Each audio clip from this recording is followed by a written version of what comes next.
parler de la mémoire, d'un phénomène de la mémoire, et toute espèce donc animale en fait a une mémoire spécifique, une mémoire collective. Tout individu bénéficie de la mémoire collective et dans l'autre sens contribue à la façonner. Ceci s'applique aussi aux cristaux. Si une nouvelle forme cristalline émerge en un endroit du globe, par exemple, eh bien d'autres cristaux de même nature vont émerger ailleurs. Ça revient à dire que les lois de la nature sont plus des lois forgées sur une forme d'habitude, de répétition. C'est évidemment une idée controversée et beaucoup de scientifiques préfèrent l'ignorer. Mais je pense que cette idée est intéressante et vaut la peine d'être considérée puisque, à mon humble avis, il y a une crise actuelle dans la science. Deux grands domaines importants de la pensée contemporaine sont en opposition l'une à l'autre.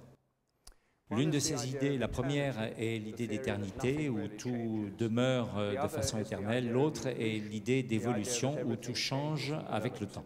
L'idée d'éternité remonte aux Grecs de l'Antiquité, puisque les Grecs, autrefois, considéraient que, sous-jacent à la réalité changeante et fluctuante que l'on observe, il y avait une réalité immuable. Il y avait plusieurs écoles de pensée grecques, et notamment celle de Pythagore, qui ramenait l'essence du réel à une question mathématique, en fait, de nombre. Platon s'inspira de Pythagore, mais généralisa son idée et considérait que, sous-jacent à la réalité, il y avait des formes éternelles, les fameuses formes de Platon. L'école de Démocrite, en contraste, considérait la réalité changeante et faite d'unités insécables, les atomes. Ces idées eurent un renouveau au XVIIe siècle et sont une des bases de la science moderne. Le XVIIe siècle a véhiculé cette idée que la science reposait sur des lois universelles et éternelles qui étaient régulées en fait par le dieu mathématique. Et les forces en jeu concernaient les atomes éternels de la matière. L'idée d'éternité est l'une des bases conceptuelles, on peut dire, de la physique, mais beaucoup de scientifiques utilisent cette base conceptuelle de façon implicite, c'est-à-dire sans même s'en apercevoir. Par exemple, beaucoup de scientifiques pensent que les expériences scientifiques peuvent être répétées où que ce soit et quand que ce soit, parce que implicitement, ils considèrent que les lois de la physique ne changent pas, quel que soit le lieu ou le temps. Au XIXe siècle, la théorie de l'évolution, Darwin, a créé une explosion ou une implosion dans cette théorie, puisqu'elle nous parlait d'un monde qui change avec le temps. Mais l'évolution, c'est-à-dire le changement au cours du temps, était confinée, était restreinte au monde du vivant, mais les physiciens continuaient à croire en leurs lois éternelles. En fait, le monde des physiciens ou la théorie des physiciens classiques non seulement n'évoluait pas, mais elle dévoluait, c'est-à-dire elle évoluait à l'inverse, puisque si l'on se souvient de la deuxième loi de la thermodynamique, tout va en se dégradant, et c'était le cas de la physique classique. Éventuellement, tout convergeait vers la mort froide de l'univers où plus rien ne bouge, plus rien n'évolue. Il a fallu attendre 1966 pour que la physique adopte un paradigme évolutionniste avec la fameuse théorie du Big Bang. Notre monde, notre univers a commencé en étant infiniment petit, dense et chaud. Il avait au départ même pas la taille d'une tête d'épingle, mais depuis il a grandi et il s'est refroidi. Si le monde évolue, si l'univers évolue, qu'en est-il des lois de la physique? Étaient-elles déjà là au départ ou non? Alors qu'elles apparaissent dès les premiers instants du Big Bang ou après le Big Bang, un peu comme les lois du Code napoléonien, la science fonctionne un petit peu, comme disait mon ami, je ne sais plus comment, la science fonctionne un peu ainsi, donne-moi un miracle et j'expliquerai tout le reste. Le miracle, c'est l'apparition instantanée de toutes les lois de l'univers et de toute la matière-énergie qui va, en se transformer, donner notre univers actuel. Si l'univers évolue, pourquoi les lois même de la physique n'évolueraient-elles pas aussi? En fait, quand vous regardez les choses de près, vous vous apercevez que la notion même de loi physique est terriblement anthropocentrique. Seul l'homme civilisé, si l'on peut dire, a des buts. Dans les sociétés traditionnelles, on a des coutumes. Et en fait, les lois humaines évoluent. Celles qui sont en vigueur dans la France d'aujourd'hui ne sont pas celles qui étaient en vigueur il y a un siècle, par exemple. Donc, je pense que l'on peut considérer l'idée de loi évolutive de l'univers, de la physique, voire même des habitudes de la nature qui ont force de loi. Et c'est le point essentiel de mon approche, de la thèse que je défends, c'est que les lois ne reposent pas sur des lois éternelles, mais sont finalement la conséquence d'habitudes changeantes au fil du temps. L'hypothèse des résonances morphiques est une façon d'expliquer les habitudes de la nature. Cette notion de résonance morphique repose sur la similarité. Des phénomènes similaires à des phénomènes déjà expérimentés vont être affectés par leurs prédécesseurs. Tout dans la nature est vibratoire, y compris les particules les plus simples, comme on l'a vu ce matin. Les résonances se produisent au travers de l'espace-temps par des similitudes entre différents phénomènes. Vous pouvez voir la différence entre cette hypothèse et l'hypothèse traditionnelle à propos de la formation de nouveaux cristaux.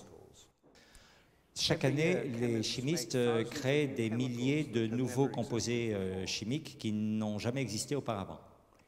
Et ensuite, ils essayent de les cristalliser et parfois cela demande énormément de temps avant que cette cristallisation se produise.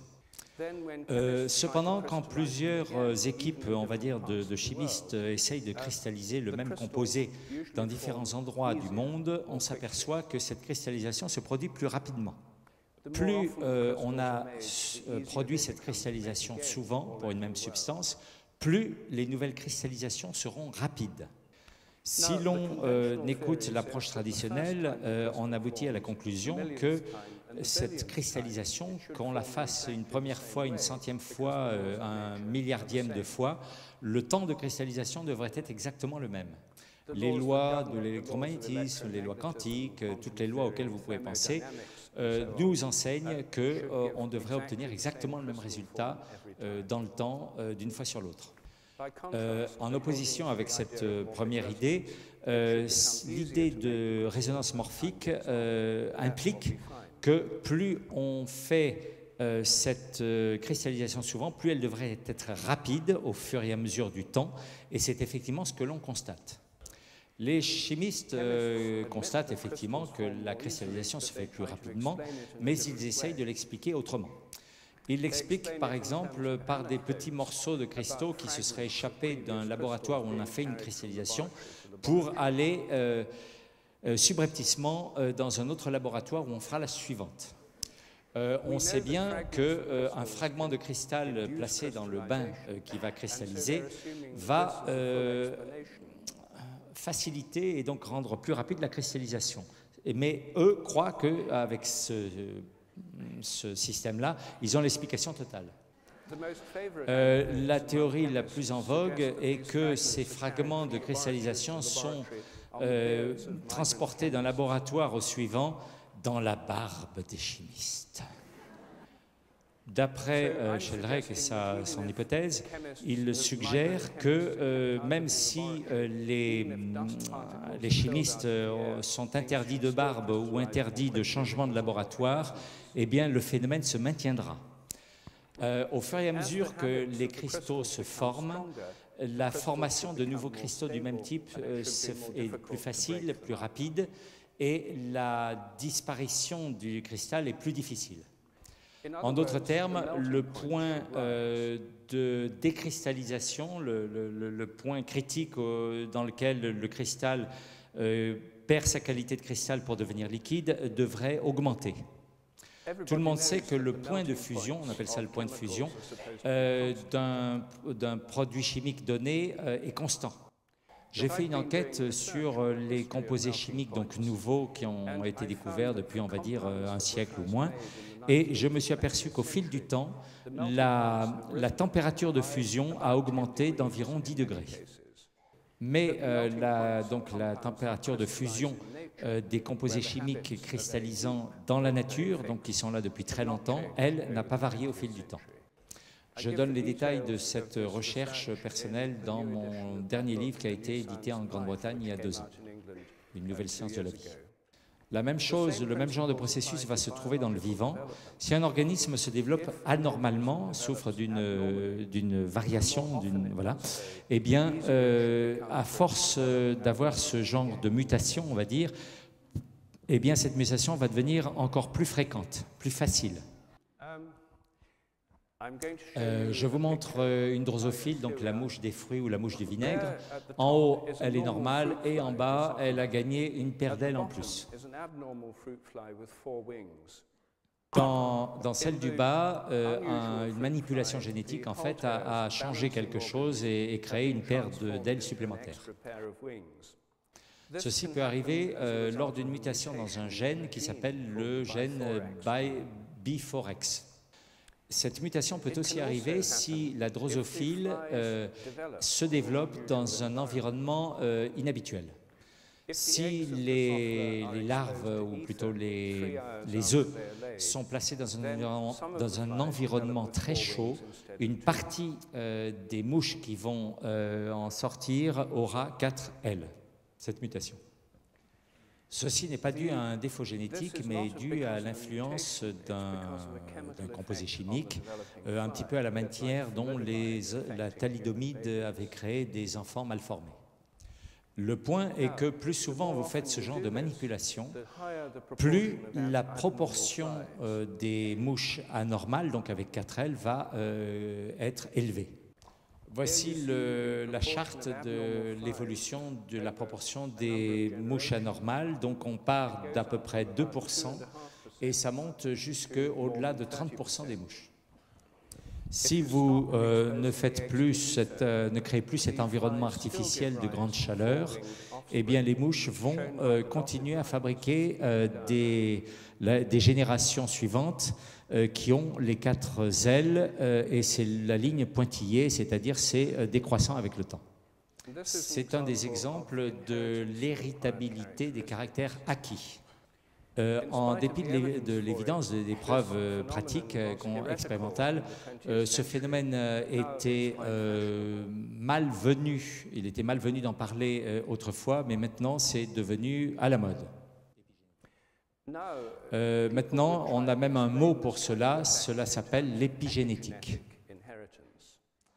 Mais je pense que c'est un phénomène de résonance morphique.